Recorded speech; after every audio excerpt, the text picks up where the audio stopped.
The morning sun was just starting to rise over the city when Marcus Chen pulled his truck into the construction site. He was always the first one to arrive. That was just how Marcus did things. He liked the quiet morning moments before the rest of his crew showed up, before the noise of hammers and saws filled the air. Marcus was 42 years old and had been working construction for 20 years. He was a big man, tall and strong, with hands that were rough and weathered from years of hard work. His face had lines around his eyes from squinting in the sun, and his shoulders were broad from carrying heavy materials day after day. Most days he was covered in sawdust and dirt by lunchtime. He was the foreman now, which meant he was in charge of his crew. The men respected him because he was fair and worked just as hard as they did. Marcus never asked anyone to do something he would not do himself. When there was a difficult job, he was right there beside them, lifting and building and fixing. As Marcus walked through the construction site, he looked up at the building they were working on. It was an old theater, a beautiful place that had been built almost 100 years ago. The city had decided to turn it into a community arts center, and Marcus's company had won the contract to do the renovation work. Marcus loved this project. Most of the time, his crew built office buildings or apartment complexes. Those jobs were fine, but they were all the same. This theater was different. It had history. It had character. The stage was huge with dark red curtains that were torn and faded. The seats were old and dusty, but Marcus could see what it used to be, and what it could be again. His crew started arriving around 7 in the morning. First came Joey, a young guy of 23 who was always full of energy and jokes. Then came Robert and Mike, two brothers who had been working construction their whole adult lives. Then Elena, the site supervisor, who was tough and smart and did not take nonsense from anyone. By 7:30, all 15 members of the crew were there, ready to work. They had their morning meeting, where Marcus explained what everyone would be doing that day. Some would work on the stage floor, replacing old wooden boards. Others would work on the lighting system. A few would be in the orchestra pit making repairs to the structure. Marcus assigned tasks and answered questions. He had a calm way of explaining things that made even complicated jobs seem simple. When the meeting was over, everyone grabbed their tools and got to work. The morning passed quickly. The sound of power tools echoed through the old theater. Dust floated in the beams of sunlight coming through the high windows. Marcus walked around, checking on everyone's progress, helping where he was needed, making sure the work was being done right. Around noon, Elena called for lunch break. The crew gathered in what used to be the theater's backstage area. They sat on overturned buckets and old crates, opening their lunch bags and thermoses of coffee. The backstage was cluttered with old props and equipment from the theater's past. Joey was eating his sandwich when he noticed a door he had not seen before. It was partially hidden behind an old piece of scenery. Being curious, Joey got up and pushed the door open. Behind it was a small storage room, and in the corner sat an old upright piano. "Hey guys, look at this," Joey called out. The others came over to see. The piano was covered in dust and looked like it had not been touched in years. But when Joey pressed one of the keys, it made a sound. Not a perfect sound, but a sound nonetheless. "This thing still works," Joey said with a grin. He started pressing keys randomly, making noise more than music. A few other guys joined in, banging on the keys and laughing. Marcus heard the commotion and walked over to see what was happening. When he saw the piano, he stopped. His expression changed in a way that was hard to describe. His eyes seemed to focus on something far away, like he was remembering something from a long time ago. Joey noticed Marcus standing there. "Hey boss, you look like you've seen a ghost or something." Marcus did not answer right away. He just stared at the piano. "What's wrong, big guy?" Joey asked. The crew had started calling Marcus Big Guy because of his size, and the nickname had stuck. "You play piano or something?" The question hung in the air. Marcus opened his mouth, then closed it again. He had not talked about this part of his life in so many years that he almost did not know how to start. "Come on, Marcus," Robert said with a friendly smile. "Don't tell me you've been hiding some secret talent from us." "Yeah, play something," Mike added. "Show us what you got." The rest of the crew joined in, laughing and encouraging him. It was all good-natured teasing. None of them really expected Marcus to sit down and play. They were just having fun during their lunch break. But Marcus was not laughing. He was looking at that piano like it was a door to the past, a door he had kept locked for 20 years. Marcus had grown up in a small apartment with his mother and younger sister. His father had left when Marcus was young, so his mother raised them alone. She worked as a cleaning lady, working night shifts in office buildings. Money was always tight. There were many nights when his mother came home exhausted, her hands red and sore from scrubbing floors. But his mother had always loved music. Even though they could not afford much, she had managed to buy an old keyboard from a thrift store when Marcus was 7 years old. She had seen something in him, some natural ability that she wanted to encourage. Marcus took to the piano like he was born to play it. His fingers seemed to know where to go. His teacher, an elderly woman who gave lessons for cheap in her living room, said Marcus was special. She said he had a gift. By the time Marcus was in high school, he was winning competitions. He played in recitals and concerts. His teacher entered him in a statewide competition when he was 17, and he won first place. The prize was a full scholarship to a prestigious music conservatory. Marcus would never forget the day he got that acceptance letter. His mother had cried tears of joy. His sister had hugged him and told him how proud she was. His teacher had said that he could have a real career, that he could play in concert halls around the world. Everything was perfect. Everything was going according to plan. Then, 2 months before Marcus was supposed to start at the conservatory, his father came back. He showed up at their apartment after being gone for 15 years. He said he wanted to be part of the family again. He said he had changed. Marcus's mother, who had a kind heart despite everything, gave him another chance. For 3 weeks, it seemed like maybe things could work out. Then one day, Marcus came home from school and found his mother sitting at the kitchen table crying. His father was gone again, and this time he had taken all the money they had been saving. Every penny. A week later, Marcus's mother collapsed at work. The doctor said it was exhaustion and stress, but they also found something else. She was sick, very sick. She needed treatment, and treatment cost money. A lot of money. Marcus's sister was only 14. She needed to finish high school. She had dreams of becoming a teacher. Someone had to take care of her. Someone had to pay the medical bills. Someone had to work. Marcus made a choice. He called the conservatory and told them he could not accept the scholarship. He called his mother's brother, his Uncle Ray, who owned a small construction company. He asked if there was a job available. Uncle Ray said yes. Marcus started the next week. He was 18 years old, and instead of walking into a music conservatory, he was walking onto a construction site with a tool belt and work boots. That was 24 years ago.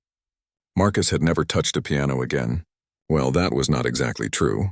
He had bought a small electronic keyboard years later, and he kept it in his bedroom. Sometimes late at night when everyone was asleep, he would put on headphones and play, just for himself, just to remember. But he never told anyone, not his coworkers. Not even his own daughter knew that her father had once been talented enough to earn a scholarship to one of the best music schools in the country. Now, standing in this old theater with his crew watching him, Marcus felt all those memories rushing back. The piano sitting in that dusty storage room looked a bit like the one his mother had bought him all those years ago. "I used to play," Marcus finally said. His voice was quiet. "A long time ago." The teasing stopped. The crew could tell this was something real, something that mattered.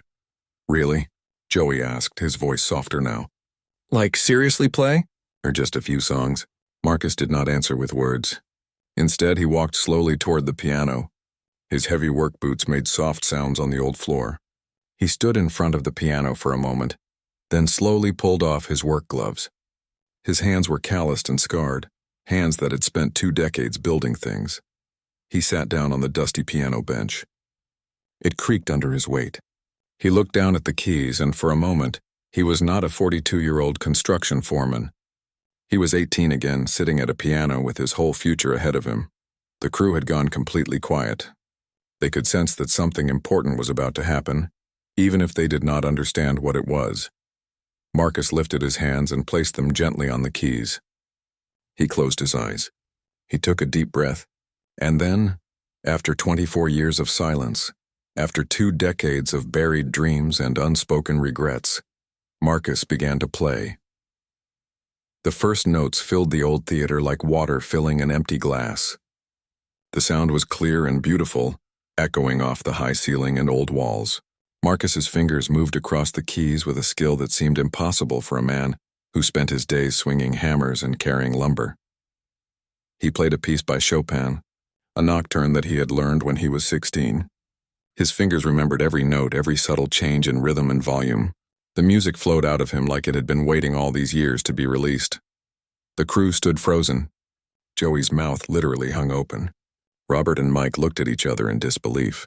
Elena, who was usually tough in all business, had her hand over her mouth. The other workers, who had been eating their lunches or taking breaks in different parts of the theater, started coming closer, drawn by the unexpected sound of piano music. Marcus played with his eyes closed.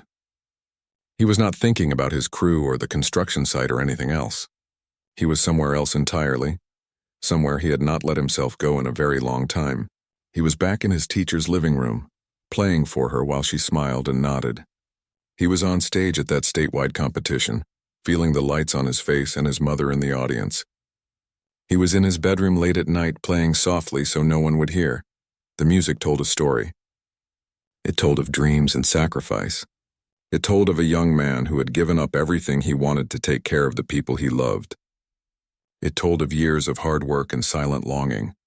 It told of a part of Marcus that had never died, even though he had tried to bury it. When Marcus finished the piece, the final notes hung in the air for a moment before fading away. Then there was silence. Complete, total silence. Marcus opened his eyes. He looked down at his hands on the keys. These rough, working hands that had just created something beautiful. For a moment he felt embarrassed. What had he done? Why had he let them see this private part of himself? Then the applause started. It began with Joey, who started clapping slowly, then faster. Then everyone joined in. The entire crew, about 20 people now, including workers from other parts of the building, were clapping and cheering. Marcus stood up from the piano bench, his face flushed. He was not used to this kind of attention. He was just a construction worker. He was just a guy who built things and made sure his crew had everything they needed. But as he looked at the faces of his crew, he saw something he had not expected. They were not looking at him with pity or confusion. They were looking at him with respect and awe and something else. Something like hope. Because if Marcus could have this whole other part of himself that no one knew about, maybe they could too. Maybe everyone had secret dreams and hidden talents. Maybe it was never too late to let those parts of yourself see the light of day again. Joey walked up to Marcus and put a hand on his shoulder. "Boss," he said, "that was incredible. Why didn't you ever tell us you could do that?" Marcus did not know how to answer that question. How could he explain 24 years of reasons? How could he put into words the choice he had made and why he had kept quiet about it for so long? "It was a long time ago," Marcus finally said. "It's not who I am anymore." Elena stepped forward. She was a woman who did not show emotion easily, but her eyes were shiny with tears. "Maybe," she said quietly. "It's exactly who you are. You've just been hiding it." Marcus looked around at his crew, at these people he had worked with for years, and he realized something. He had spent so long keeping this part of himself separate, locked away like a secret, that he had forgotten it was still part of him. Playing that piano had not made him less of a construction worker. If anything, it made him more complete. The lunch break ended and the crew slowly went back to work. But the atmosphere had changed. People kept glancing at Marcus with new eyes, seeing him differently now. Joey could not stop talking about it, telling everyone who would listen about what their boss could do. As Marcus picked up his tools and got back to work on the theater stage, he felt something he had not felt in a very long time. He felt light, like a weight he had been carrying for years had suddenly gotten a little bit lighter. He did not know it yet, but that one moment at the piano was about to change everything. Not just for him, but for everyone around him. Sometimes all it takes is one person being brave enough to show their true self, to give other people permission to do the same. And Marcus Chen, the construction foreman who was secretly a gifted pianist, had just taken the first step on a journey he never expected to take. The afternoon sun streamed through the theater windows as Marcus worked.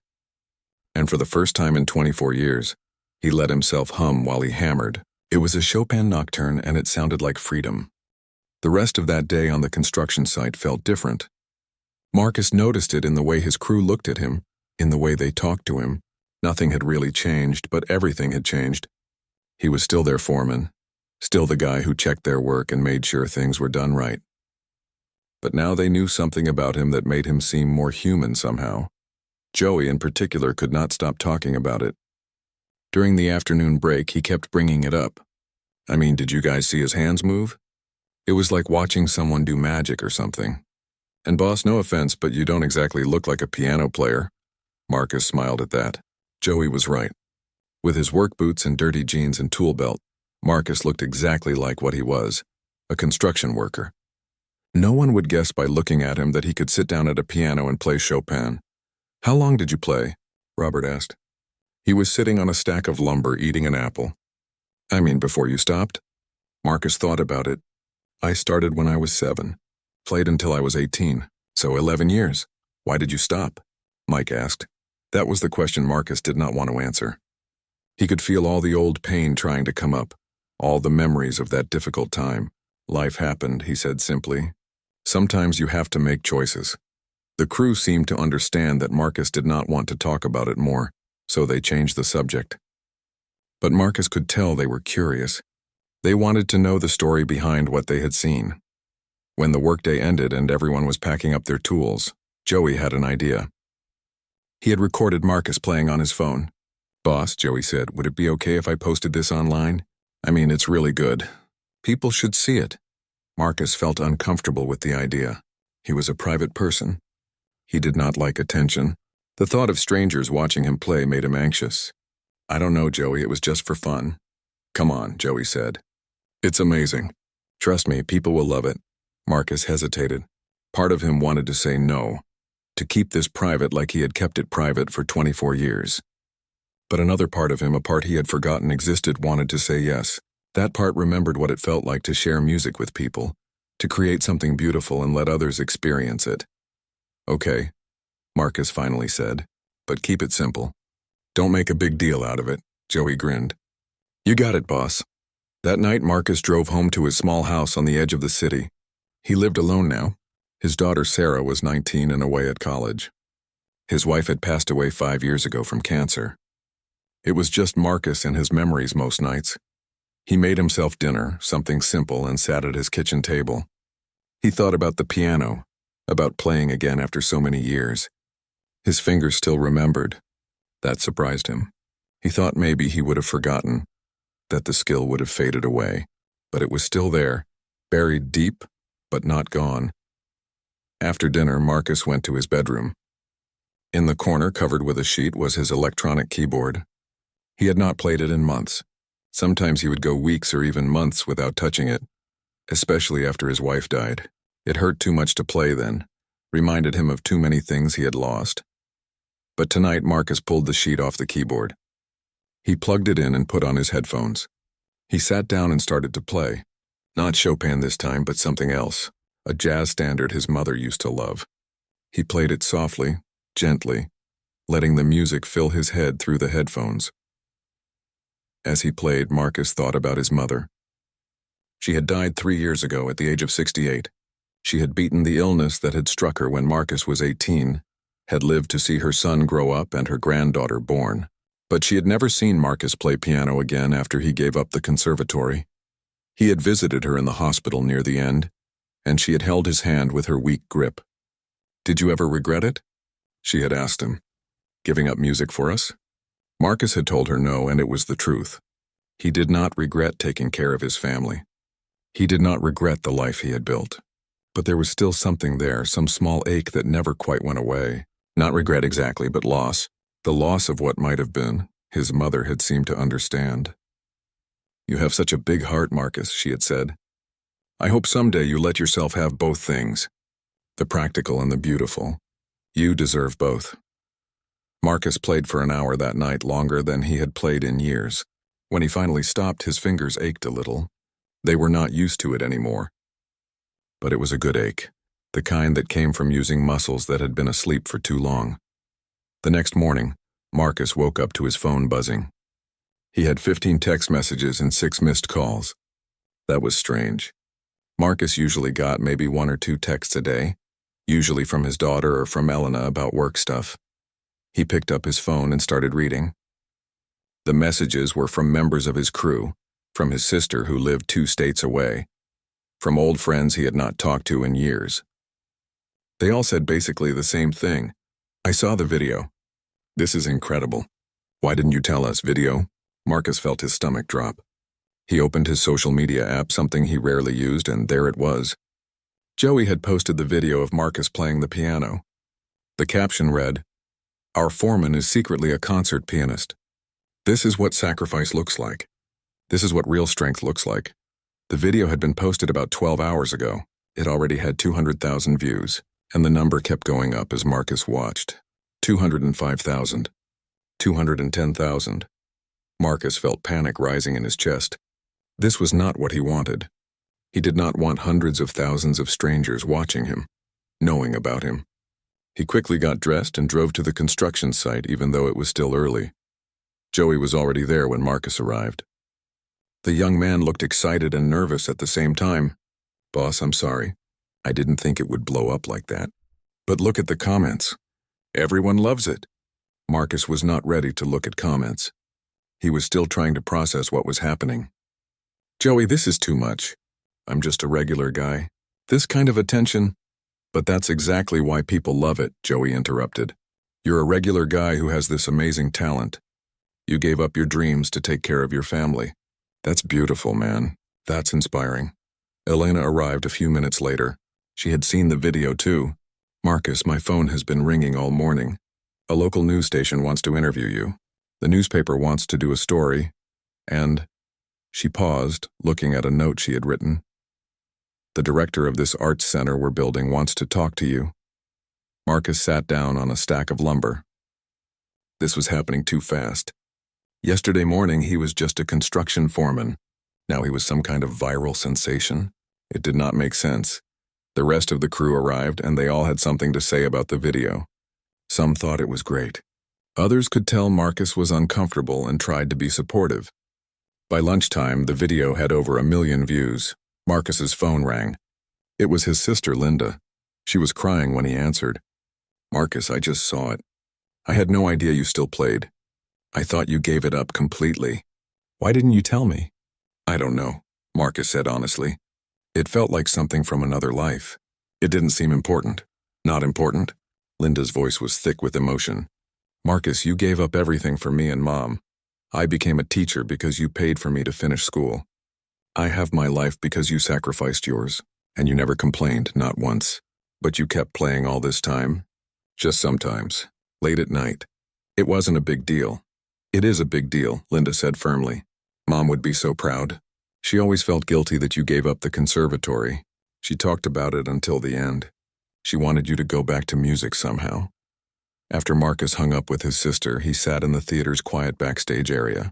Workers were doing their jobs around him, but he barely noticed. He was thinking about what Linda had said about what their mother had wanted. His phone buzzed again. This time it was a number he did not recognize.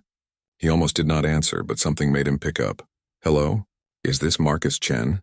The voice was professional, friendly. "Yes, this is Marcus." "Mr. Chen, my name is Patricia Williams.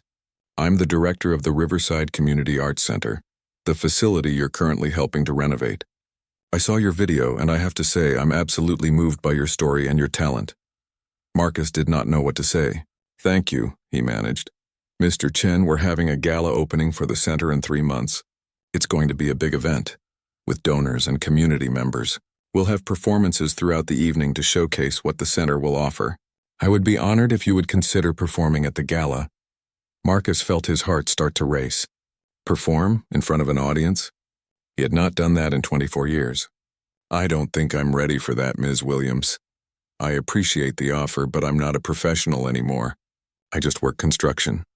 "Mr. Chen," Patricia said gently, "I watched that video. You may work in construction, but you're still a musician. That doesn't just go away. And your story is exactly what this art center is about. We want to show the community that art is for everyone, that it's never too late to reconnect with your creativity. You would be perfect." "Can I think about it?" Marcus asked. "Of course. Take all the time you need. But I hope you'll say yes." When Marcus hung up, he saw Elena standing nearby. She had obviously heard at least part of the conversation. "Was that about performing?" she asked. Marcus nodded. They want me to play at the opening gala. But I can't do that. I'm too rusty. I'd embarrass myself. Elena sat down next to him. She was quiet for a moment before speaking. You know, I gave up something too. I was going to be a doctor. I was in pre-med, had good grades, the whole thing. Then my mom got sick and I had to drop out to take care of her. By the time she got better, I couldn't afford to go back. So I went to trade school instead, learned construction management. Marcus looked at her surprised. He had worked with Elena for 5 years and never knew this. I don't regret it, Elena continued. I love what I do now. But there's always that little voice that wonders what if, you know. What if I had become a doctor? Would I be happier? Would my life be better? She turned to look at Marcus. I think that's why your video is touching so many people. Everyone has dreams they put aside. Everyone wonders what if. But you actually have a chance to answer that question. That's rare. Marcus thought about what Elena said for the rest of the day. By evening, the video had 3 million views. Marcus had dozens of messages from people he had not heard from in years. His old music teacher from when he was a kid had somehow found him and sent a long email about how proud she was. One message stood out. It was from a man named David Chen, no relation despite the same last name. He was a professional pianist, someone whose career Marcus had followed years ago, reading about his concerts and recordings. The message was simple. I saw your video. You have real talent even after all these years. If you ever want to talk about music or get back into playing seriously, I'd be happy to help. You clearly never stopped being a musician.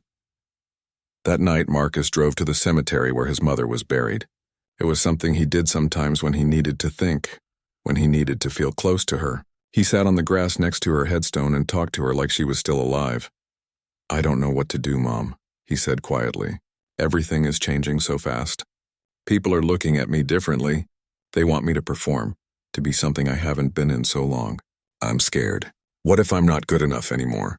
What if I let everyone down? The evening wind rustled through the trees. Marcus sat there for a long time, just being quiet, just being with his memories. He thought about the choice he made when he was 18. He had given up the conservatory to take care of his family, and he would make that same choice again if he had to. But that did not mean the music had to stay buried forever. Maybe his mother was right. Maybe he could have both things, the practical and the beautiful. When Marcus got home that night, he did not hide his keyboard in the corner. Instead, he set it up in his living room where he could see it every day.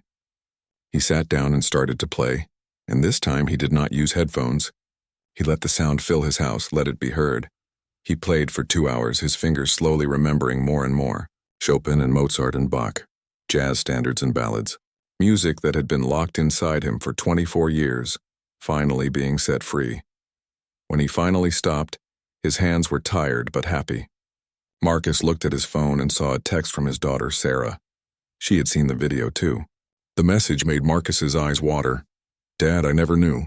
I'm so proud of you. Not just for your talent, but for everything you gave up for our family. You're my hero. Can you teach me to play when I come home for break? Marcus typed back. I would love that. He looked around his empty house, at the keyboard in his living room, at his rough working hands that could build buildings and play beautiful music. And for the first time in a very long time, Marcus Chen felt complete. He did not have to choose between being a construction worker and being a musician. He could be both. He had always been both. The video kept spreading. By the end of the week, it had 10 million views.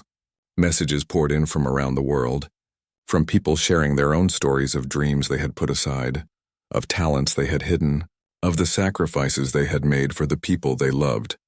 Marcus read many of these messages, and he began to understand something important. This was not really about him. It was about all the people who saw themselves in his story. It was about giving people permission to remember the parts of themselves they had forgotten or hidden away. Maybe, Marcus thought, he should perform at that gala. Maybe his mother had been trying to tell him something all along. That sacrifice did not mean you had to give up everything forever. That taking care of others did not mean forgetting to take care of yourself. That it was never ever too late to come home to who you really were. Marcus picked up his phone and called Patricia Williams, the Art Center director. When she answered, he took a deep breath and said the words that would change everything. Ms. Williams? This is Marcus Chen. I've thought about your offer. And yes, I'll perform at the gala. On the other end of the line, Patricia let out a happy sound. Mr. Chen, that's wonderful. This is going to be so special. After he hung up, Marcus sat quietly in his living room. He had just agreed to do something that terrified him. But he had also just agreed to do something that felt right, maybe for the first time in 24 years. He looked at the keyboard and smiled. 3 months. He had 3 months to prepare, to practice, to get ready. 3 months to become the musician he used to be. The musician he never really stopped being. Marcus Chen, construction foreman and secret pianist, was about to step back into the light. And he was ready.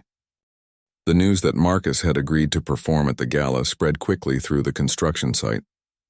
His crew was excited, proud even. They felt like they were part of something special now. The theater they were working on was not just another job anymore. It was the place where their foreman was going to share his gift with the world. "We need to make this place perfect," Joey said during the morning meeting the next day. The acoustics, the stage, everything. "This is for Marcus," the crew agreed. They started working with extra care, paying attention to every detail. The way sound traveled through the space, the wood they used for the stage floor, the position of every light and every seat. This was personal now. Marcus watched his crew work with new dedication, and it touched him. These were good people, people who had his back. But as the days passed, Marcus also felt the weight of what he had agreed to do. 3 months had seemed like a long time when he said yes. But as the first week passed, then the second, Marcus realized how much work he had ahead of him. His hands were the first problem. After 24 years of construction work, his hands were strong but rough. The calluses that helped him grip tools and handle lumber made it harder to feel the piano keys properly. His fingers were stiff from years of gripping hammers and wrenches. Marcus started practicing every night after work. 2 hours, sometimes 3. He would sit at his keyboard, working through scales and exercises, trying to rebuild the flexibility and speed his fingers once had. It was frustrating. His mind remembered how to play, but his hands needed time to catch up. After a week of intense practice, Marcus woke up one morning with his hands cramping. The pain shot through his fingers and wrists. He could barely hold his coffee cup. At the construction site, he tried to hide it, but Elena noticed. "Your hands," she said. "What's wrong?" Marcus admitted he had been pushing too hard with the piano practice. Elena insisted he see a doctor. The doctor, a young woman named Dr. Patel, examined his hands carefully. "You have tendinitis," she said. "Inflammation of the tendons from overuse. You're asking your hands to do something they're not conditioned for anymore. You need to rest them for at least a week. And then when you start practicing again, you need to do it gradually. Physical therapy would help too." A week without practicing felt like forever to Marcus. The gala was getting closer and he was losing valuable time. But he had no choice. He rested his hands and started physical therapy. The therapist, an older man named George, had worked with musicians before. "Your hands have to learn to be 2 different things," George explained. "Strong for construction, flexible for piano. It's possible, but you need to be smart about it. Stretch before you play, ice after. And never push through pain." While Marcus's hands healed, he did something he had not done in years. He started studying music theory again, reading about the pieces he wanted to perform. He listened to recordings of great pianists analyzing their technique and interpretation. He could not play, but he could learn. His daughter Sarah called him during this time. She was on spring break from college and wanted to come home. "I want to watch you practice, Dad," she said. "I want to understand this part of you I never knew about." When Sarah came home, Marcus was nervous. His daughter was 19 now, smart and independent. She had her mother's eyes and smile. Marcus had always been close to her, but he had never shared his musical side with her. That felt like opening a door to a room she had never seen before. Sarah sat on the couch while Marcus played for her. His hands were better now, and he could practice for short periods. He played a simple piece first, something gentle. "Dad," Sarah said when he finished. "That's beautiful. Why did you never tell me you could do this?" Marcus tried to explain. It felt like it belonged to a different person. A younger person who existed before you were born. Before your mother got sick. Before a lot of things. But you kept playing, Sarah pointed out, even if it was just for yourself. That means it was still important to you. Sarah was right. Marcus had kept that small flame alive all these years, even when no one could see it. That had to mean something. "Will you teach me?" Sarah asked. I always wanted to learn piano, but I never asked because I didn't know you played. So Marcus started teaching his daughter. It was clumsy at first. He was not a professional teacher and Sarah was a complete beginner. But there was something special about sharing this with her, about passing on something that had been such a big part of his life. As the weeks passed, Marcus settled into a routine. He worked at the construction site during the day, practiced piano in the evening, and spent time with Sarah when she was home. His hands got stronger and more flexible. The music started coming back to him more easily, but Marcus also started having doubts. Late at night after practicing, he would lie in bed and worry. What if he was not good enough? What if people came to the gala expecting something amazing and he disappointed them? The video had made him seem like some kind of hidden genius, but Marcus knew the truth. He was rusty. He had not performed in front of an audience in 24 years. He could mess up. He could fail. One evening, about 6 weeks before the gala, Marcus was practicing when his phone rang. It was David Chen, the professional pianist who had sent him a message weeks ago. They had exchanged a few emails, but this was the first time David had called. "Marcus, I hope I'm not interrupting," David said. "I wanted to check in and see how your preparation is going." Marcus admitted his fears. He told David about the hand pain, about feeling rusty, about his worry that he would let everyone down. David listened patiently.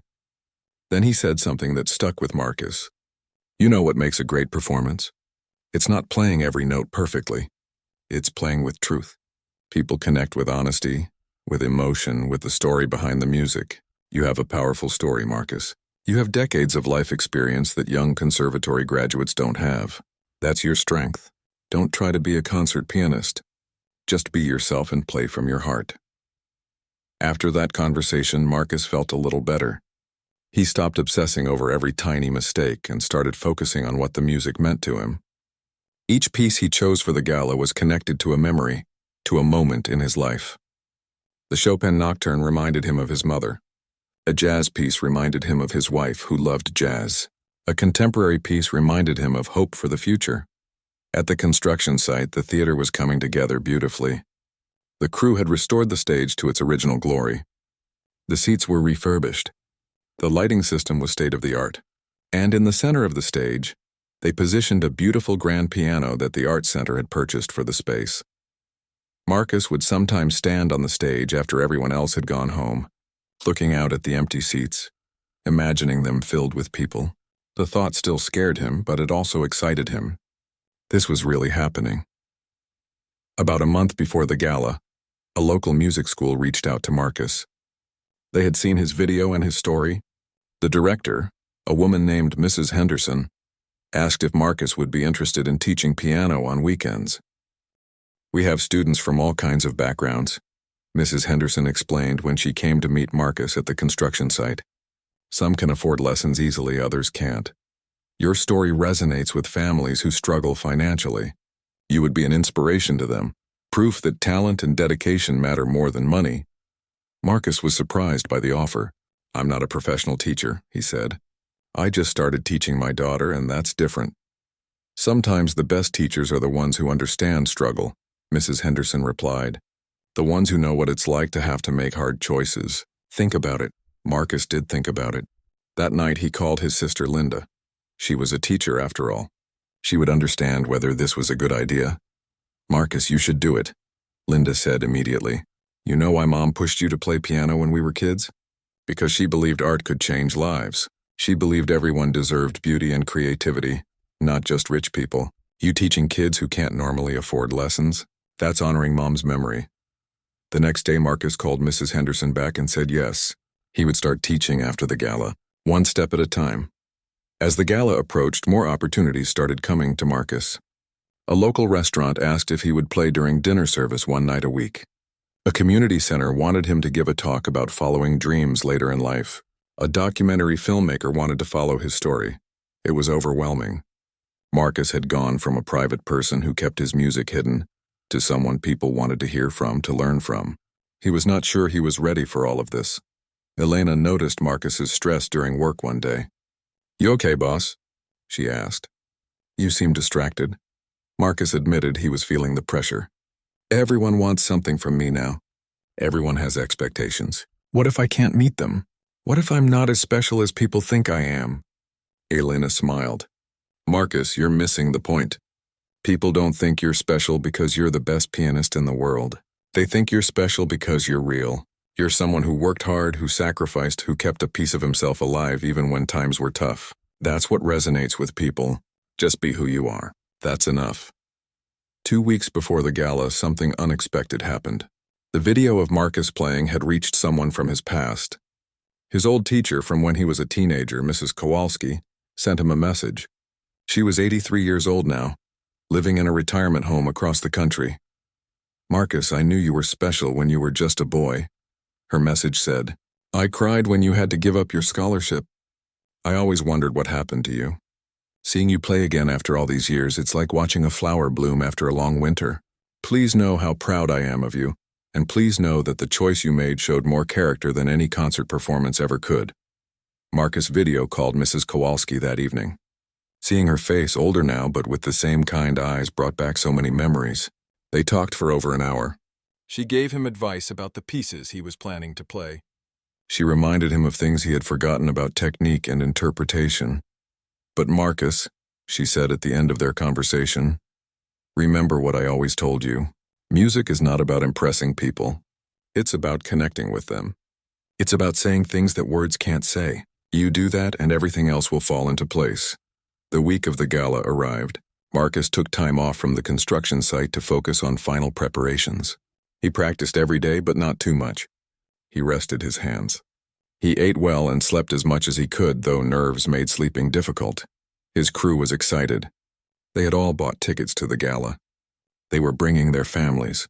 Joey had made t-shirts that said Team Marcus and handed them out to everyone. Marcus was embarrassed but also touched by their support. The night before the gala, Marcus could not sleep at all. He got up at 2 a.m. and drove to the theater. He had a key because he was the foreman. He let himself in and walked through the dark building to the stage. The grand piano sat there in the moonlight coming through the windows. Marcus sat down at the bench. He did not turn on any lights. He just sat there in the darkness, his hands resting on the keys. He thought about his journey. From a 7-year-old boy with a cheap keyboard, to an 18-year-old with a scholarship he had to refuse, to a 42-year-old man who had built a life with his hands. He thought about his mother, his wife, his daughter. He thought about all the buildings he had constructed, all the honest work he had done. And he realized something important. He was not going back to being who he was at 18. That person was gone. He was moving forward as who he was now. A construction worker who played piano. A man who understood sacrifice and hard work and loss and love. A person who was complicated and real and flawed and trying his best. Marcus placed his hands on the keys and began to play. In the empty theater in the middle of the night, he played for himself. Not practicing, not preparing. Just playing. Just being. The music filled the darkness and Marcus felt peace. Tomorrow night, this theater would be full of people. Tomorrow night, he would be nervous and worried and probably make mistakes. But tonight, it was just him and the piano and the music that had always been part of his soul. When Marcus finished playing, he sat quietly for a few minutes. Then he stood up, covered the piano carefully, and walked out of the theater. He drove home as the sun was starting to rise. He had a big day ahead of him, the biggest day in a very long time. Marcus Chen went home, took a shower, and tried to rest. In a few hours, everything would change. He was ready. At least he hoped he was ready. But ready or not, it was happening. After 24 years, Marcus was going to step back onto a stage and show the world who he really was. All of who he was. The day of the gala arrived with bright sunshine and clear blue skies. Marcus woke up after only a few hours of restless sleep. His stomach was tied in knots. He had been nervous before, but this was different. This was real. Tonight, he would stand on that stage in front of 500 people and play piano for the first time in 24 years. He tried to eat breakfast but could only manage coffee and a piece of toast. His hands were shaking slightly. Not from the tendinitis anymore, but from pure nerves. He looked at his hands, these rough, scarred hands that had built so many things. Tonight, they needed to create something beautiful. His phone started buzzing early. Messages from his crew, from his sister, from his daughter. Everyone was wishing him luck, telling him they believed in him. Sarah sent a photo of herself getting ready for the event. She looked beautiful, grown up. Marcus felt a surge of love and pride. At noon, Marcus drove to the theater. He wanted to be there early, to walk through the space to spend time with the piano before the crowds arrived. Patricia Williams, the Arts Center director, was already there overseeing final preparations. "Marcus," she said warmly when she saw him. "How are you feeling?" "Terrified," Marcus admitted. Patricia laughed gently. "That's normal. Every performer gets nervous. But I want you to remember something. Everyone coming tonight is on your side. They're not here to judge you. They're here to support you and celebrate with you." Marcus nodded, trying to let her words sink in. He walked onto the stage and looked out at the empty theater. In a few hours, every seat would be filled. The thought made his heart race. He sat down at the grand piano and lifted the cover from the keys. The piano had been tuned perfectly. He played a few scales, just warming up, getting used to the feel of this particular instrument. It was beautiful, much nicer than his keyboard at home. "Can I practice for a bit?" Marcus asked Patricia. "Of course. The theater is yours. Take all the time you need." Marcus practiced for 2 hours, not his full program, just pieces of it. He worked on the parts that worried him, the difficult passages where his fingers might stumble. But mostly, he just played, trying to get comfortable with the space and the piano and the knowledge of what was coming. Around 3 o'clock, Marcus left the theater to go home and get ready. He needed to shower to put on the tuxedo that Patricia had helped him rent. He had not worn a tuxedo since his wedding, and that felt like a lifetime ago. As Marcus showered and dressed, he tried to calm his mind. He thought about what David Chen had told him. Play with truth. Play from the heart. Don't try to be perfect. Just be real. Marcus looked at himself in the mirror. The tuxedo fit well, but it looked strange on him. He was used to seeing himself in work clothes, in jeans and t-shirts and boots. This fancy version of himself felt like a costume. But maybe that was okay. Maybe tonight was about showing that you could be more than one thing. You could be a construction worker in boots and a pianist in a tuxedo. You could be both. Marcus drove back to the theater at 5 o'clock. The gala started at 7, but he wanted to be there early. When he arrived, the parking lot was already filling up with cars. Workers were putting up decorations, setting up tables with food and drinks for the reception area. Backstage, Marcus found a small dressing room with his name on the door. That felt surreal. He had a dressing room like a real performer. Inside, there were flowers and cards from well-wishers. One card was from his crew. It said, "We're proud of you, boss. You've got this. Team Marcus forever." Marcus felt tears prick his eyes. These people believed in him. He could not let them down. At 6:30, people started arriving. Marcus could hear the sound of voices and laughter from backstage. The theater was filling up. His heart pounded harder. 30 more minutes. Just 30 more minutes, and then it would be time. There was a knock on his dressing room door. "Come in," Marcus said. It was Sarah, his daughter. She was wearing a beautiful blue dress, and she looked so much like her mother that Marcus felt his breath catch. "Dad," she said, walking over to hug him. "You look so handsome." "I'm so nervous," Marcus admitted. "I don't know if I can do this." Sarah took his hands in hers. "Dad, do you remember when Mom was sick? When she was in the hospital for all those months? You went to work every day, came to the hospital every night, took care of me, and never once complained. You were so strong. This is nothing compared to that. You can do this." Marcus hugged his daughter tightly. She was right. He had been through harder things than playing piano in front of people. He could do this. Another knock on the door. This time it was Joey and the rest of his crew. They crowded into the small dressing room, all dressed up in their nice clothes. Some of them Marcus barely recognized without their work gear on. "Boss," Joey said, "we just wanted to see you before you go on. We wanted to tell you something." He looked around at the others and they all nodded. "Working with you has been the best job any of us have ever had.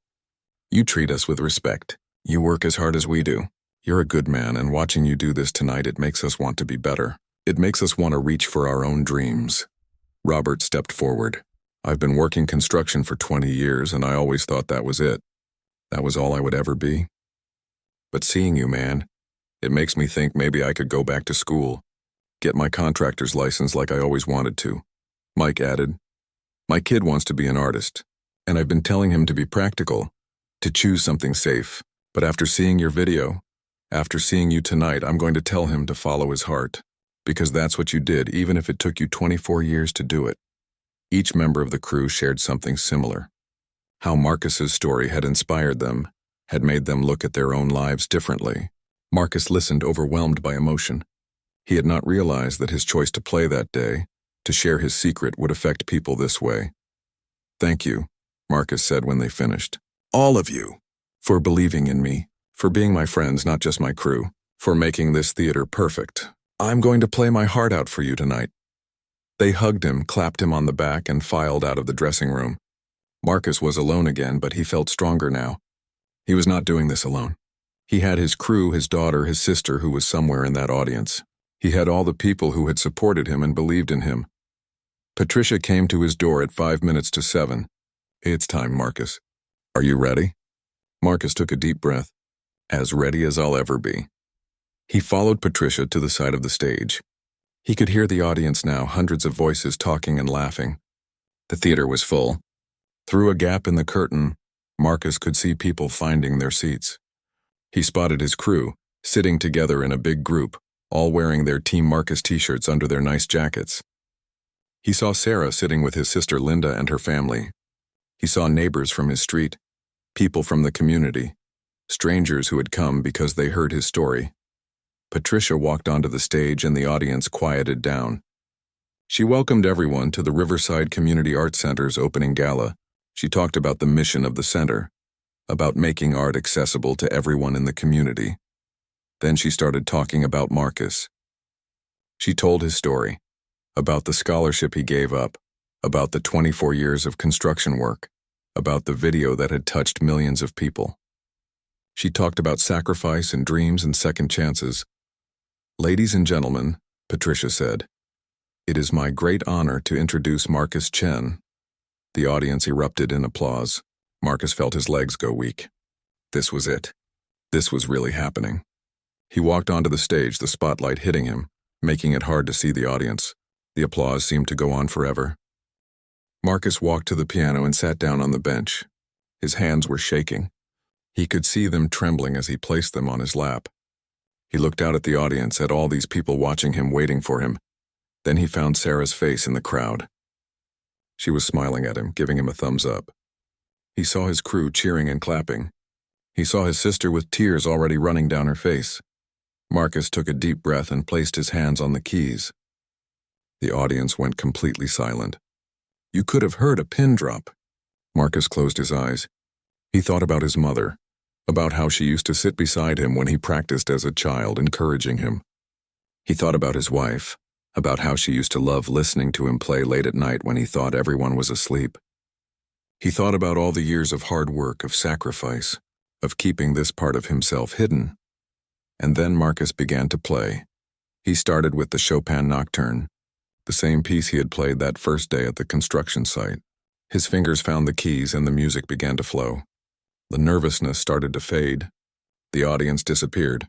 It was just Marcus and the piano and the music. He played with everything he had. Every note carried weight, carried meaning. This was not just a performance. This was 24 years of silence being broken. This was a man reclaiming a part of himself he thought was lost forever. The Chopin piece ended, and the audience applauded warmly. But Marcus did not stop. He moved directly into the next piece, a jazz standard. This one had a different feel, more playful, more free. His hands danced across the keys. He could feel the music in his chest, in his heart. Then he played a modern piece, something contemporary and emotional. And finally, he played the piece he had written for his mother, the one he had never performed for anyone. As he played it, he talked softly, explaining what each section meant. The first movement was about her strength, raising 2 kids alone. The second movement was about sacrifice, about her working night shifts so her children could have better lives. The third movement was about love, the kind of love that gives everything and asks for nothing in return. By the time Marcus finished, there was not a dry eye in the theater. The audience sat in stunned silence for a moment, just absorbing what they had experienced. Then the applause started, slowly at first, then building to a roar. People stood up, giving Marcus a standing ovation that seemed to shake the walls. Marcus stood up from the piano, overwhelmed. He had done it. He had actually done it. He bowed, tears running down his face, and the applause continued. 5 minutes, 10 minutes. The audience would not stop clapping. Then something unexpected happened. Joey jumped up on the stage, followed by the rest of the crew. They surrounded Marcus, lifting him up on their shoulders like he had just won a championship. The audience loved it, cheering even louder. When they finally set Marcus down, Sarah ran onto the stage and threw her arms around him. "Dad, that was amazing. That was the most beautiful thing I've ever heard."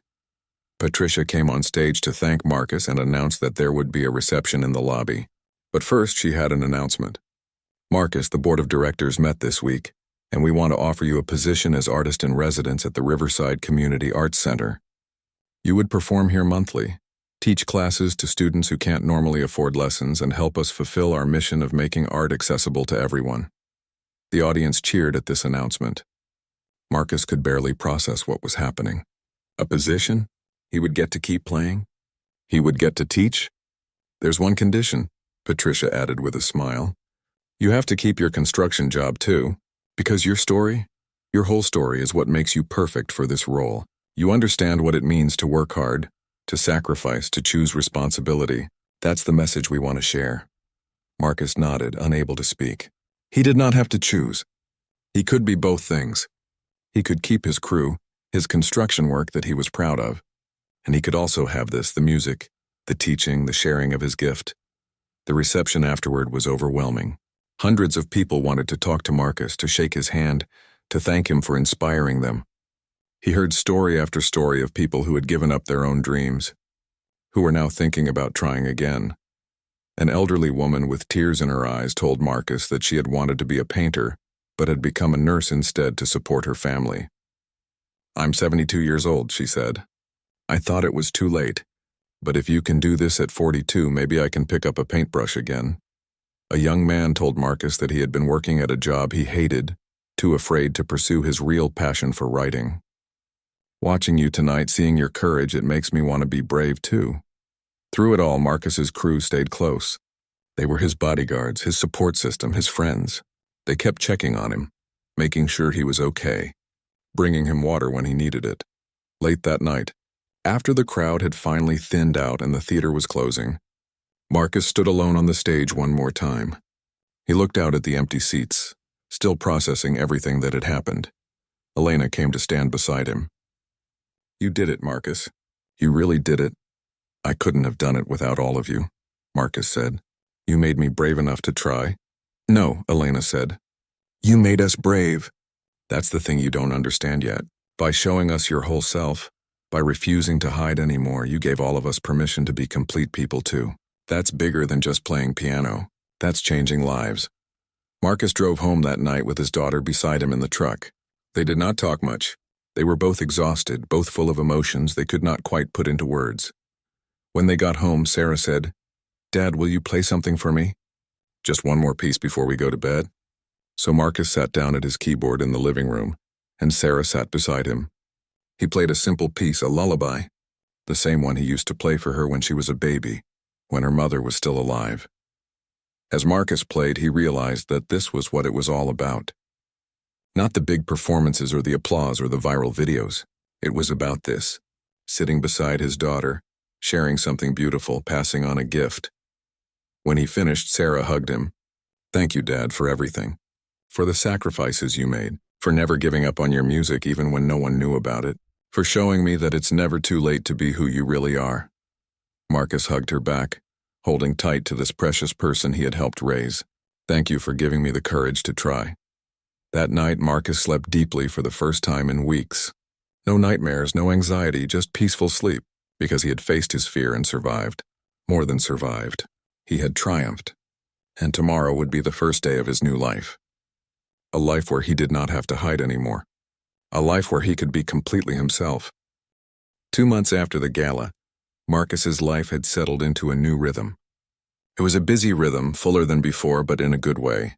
He still woke up early every morning and went to the construction site. He was still the foreman, still in charge of his crew. That had not changed and never would. Construction work was part of who Marcus was, and he was proud of it. But now his evenings and weekends were different. On Saturday mornings, Marcus taught piano at the Riverside Community Arts Center. His students were children and teenagers from families who could not normally afford private lessons. The center provided scholarships, and Marcus taught at a reduced rate because he believed in the mission. His first student ever was a shy 10-year-old girl named Maya. She came from a single-parent home, just like Marcus had. Her mother worked 2 jobs to keep them afloat. When Maya sat down at the piano for her first lesson, her hands were shaking with nervousness. "I've never touched a piano before," Maya admitted. "What if I'm not good at it?" Marcus smiled at her. He understood that fear so well. "You know what I learned?" he told her. "Being good at something is not as important as loving it. My mother used to tell me that if you love something enough, you'll work hard at it, and that's when you get good. So let's start by seeing if you love it." He showed Maya how to sit, how to position her hands, how to find middle C. Then he taught her a simple 5-note melody. When Maya played those 5 notes, her whole face lit up. That was the moment Marcus knew she was going to be okay. Over the weeks, Marcus gained more students.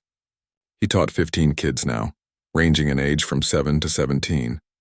Each one had their own story, their own struggles, their own reasons for wanting to learn music. Marcus connected with all of them because he saw himself in them. He saw the kid who loved music but whose family could not afford expensive lessons. He saw the teenager who needed something beautiful in a difficult life. One of his students, a 16-year-old boy named James, reminded Marcus especially of his younger self. James was naturally talented, picking up difficult pieces quickly. He came from a poor neighborhood and had a lot of responsibilities at home. He had to help take care of his younger siblings while his parents worked. "Mr. Chen," James said one day after a lesson, "do you think someone like me could ever really make it as a musician? Or should I just be practical and forget about it?" Marcus looked at this young man and saw the choice he had faced at 18. The question of dreams versus responsibility, but Marcus had learned something important over the years. "James," Marcus said carefully, "being practical is important. Taking care of your family is important. But you know what I learned? Dreams don't die just because you put them aside for a while. They wait, and sometimes they come back stronger than before. So my advice is this. Do what you need to do to take care of your responsibilities, but never completely let go of your music. Keep it alive, even if it's just playing for yourself late at night, because someday you might get a second chance." James nodded slowly, taking in Marcus's words. "Is that what happened to you? You got a second chance?" "I did," Marcus said, "and I almost didn't take it because I was scared." Don't make that mistake. When your chance comes, be ready to say yes. Teaching was not the only new thing in Marcus's life. He also performed at the Arts Center once a month on a Saturday evening. These were smaller, more intimate concerts than the gala. Maybe 50 or 60 people in the audience, sitting close to the piano. Marcus played a mix of classical pieces and jazz standards, sometimes telling stories between songs about what the music meant to him. These monthly concerts became popular in the community. People looked forward to them. They were not fancy events. There were no tuxedos or evening gowns, just regular people coming to hear good music and feel something real. Marcus also started playing one evening, a week at a local restaurant called Franco's. It was a small, Italian place with checkered tablecloths and candles on every table. The owner, an older man named Marco, had reached out after seeing Marcus's video. "I want live music in my restaurant," Marco had said, "but not background noise. Real music. The kind that makes people stop eating and listen. That's what you play." So every Thursday evening, Marcus would arrive at Franco's with his keyboard, set up in the corner, and play for 2 hours while people ate their pasta and drank their wine. Sometimes people would cry listening to his music. Sometimes they would applaud between pieces. Marco always gave Marcus a free meal and told him he was good for business. At the construction site, things had changed too, but in subtle ways. The crew still worked hard, still joked around, still treated Marcus like their boss, but there was a new energy among them. Several crew members had started pursuing their own dreams. Joey had enrolled in night classes at the community college to study graphic design. He brought his sketchbook to work now, drawing during lunch breaks. His talent was obvious, and Marcus encouraged him constantly. "You're really good at this, Joey," Marcus told him one day, looking at a poster design Joey had created. "You could do this professionally." "Maybe," Joey said with a shy smile. "I mean, if you can come back to music after 24 years, maybe I can become a designer at 23. Robert had started studying for his contractor's license exam. He wanted to start his own small construction company eventually. Mike's son had decided to go to art school, and Mike was working extra hours to help pay for it. Even Elena had started taking business courses online. She wanted to start her own construction management firm someday. The whole crew had been affected by Marcus's story. They had seen that it was possible to be more than one thing, to have more than one dream. They had seen that it was never too late to try. One morning at the construction site, the crew was working on a new project, an office building downtown. During the morning break, Joey showed everyone a video on his phone. It was a news story about a 60-year-old janitor in another city who had just graduated from college. She had been taking classes part-time for 12 years while working full-time. She said Marcus Chen inspired her. Joey read from the article. She said if he could go back to his music, she could finish her degree. Marcus felt overwhelmed hearing that. He had inspired someone he had never met, someone hundreds of miles away. His story was still spreading, still touching lives. It was bigger than him now. It was about something universal, something everyone could relate to. The idea that it's never too late. The idea that you don't have to choose between responsibility and dreams. The idea that sacrifice doesn't mean giving up everything forever. That weekend, Marcus had a special visitor at one of his piano lessons. David Chen, the professional pianist who had mentored Marcus over the phone, came to the art center.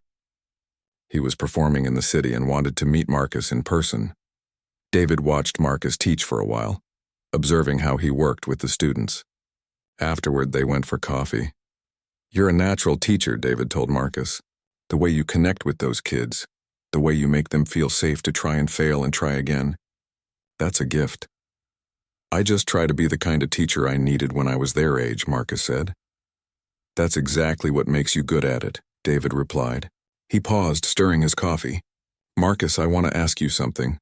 Would you consider applying to teach at the conservatory? Part-time. Maybe 1 or 2 classes a semester. We need teachers who understand that music is not just about technique. It's about heart. It's about perseverance." "You could teach that." Marcus was stunned. "The conservatory? But I never even went there. I gave up my scholarship, remember?" "I remember," David said. "And that's exactly why you should teach there. Those students need to hear your story. They need to understand that there are different paths to a meaningful life in music. Not everyone will be a concert pianist, but everyone can find a way to keep music in their lives. You're living proof of that." Marcus said he would think about it. The idea scared him but also excited him. Teaching at a conservatory, him? A construction worker who played piano on the side? But then again, that was the point, wasn't it? He was not just a construction worker. He was not just a pianist. He was both. He was everything that had made him who he was. That night, Marcus called his sister Linda. He told her about David's offer, about everything that had been happening. "Mom would be so proud," Linda said, her voice emotional. "You know what she told me before she died? She said her biggest regret was that you gave up music for us. She said she wished she could have given you both things." "But she did," Marcus said, finally understanding. "She taught me that love means sacrifice. She taught me that family comes first. Those lessons made me who I am. I wouldn't be the teacher I am now, the person I am now, without making that choice at 18. I don't regret it anymore, Linda, I really don't." "That's beautiful, Marcus," Linda said through tears. "And now you get to teach other kids like you. Kids who need to know that dreams can wait, that sacrifices matter, that there's no single path to happiness." A few weeks later, Marcus got a call that changed everything again. It was a producer from a national morning talk show. They wanted him to come on the show and talk about his story. They wanted him to perform on live television. Marcus's first instinct was to say no. National television? Millions of people watching. That was too much. He was just a guy from a small city. Just someone living his life. But then he thought about that janitor who had gone back to school because of his story. He thought about his students, about his crew, about all the people who had told him that his story gave them hope. Maybe his story could reach even more people. Maybe someone out there needed to hear that it was never too late, that giving up a dream didn't mean losing it forever, that you could build a beautiful life even when things didn't go according to plan. Marcus said yes to the talk show. The day of the television appearance, Marcus was more nervous than he had been at the gala. This was different. This wasn't his community supporting him. This was the whole country watching. His crew took the day off to watch the show together at a sports bar. His daughter came home from college. His sister and her family gathered around their television. Marcus sat in the green room backstage, wearing the same borrowed tuxedo from the gala, waiting for his segment. His hands were sweating. A production assistant came to get him. "Mr. Chen, you're on in 2 minutes." Marcus walked onto the set. The host, a friendly woman named Jennifer, greeted him warmly. The audience applauded. The bright lights made it hard to see, but Marcus could feel hundreds of people watching from the studio audience, plus cameras broadcasting to millions more. Jennifer asked Marcus about his story. He told it as simply as he could. The scholarship he gave up. The 24 years of construction work. The moment at the piano that changed everything. He talked about his mother, his wife, his daughter. He talked about his crew and his students. "What do you want people to take away from your story?" Jennifer asked. Marcus thought carefully before answering. "I want people to know that sacrifice is beautiful, but it doesn't have to be permanent. I want them to know that you can be more than one thing. I want them to know it's never too late to come back to who you really are." Then Marcus played. Right there on national television, he played the piece he had written for his mother. As he played, he forgot about the cameras and the audience. He just played, pouring everything into the music. When he finished, the audience gave him a standing ovation. Jennifer had tears in her eyes. "That was beautiful," she said. "Thank you for sharing your gift with us."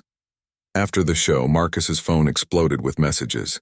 His video from the show went viral, even bigger than the original construction site video. Within days, he had received hundreds of emails and letters from people all over the country. A 70-year-old woman wrote that she was going back to painting after 50 years.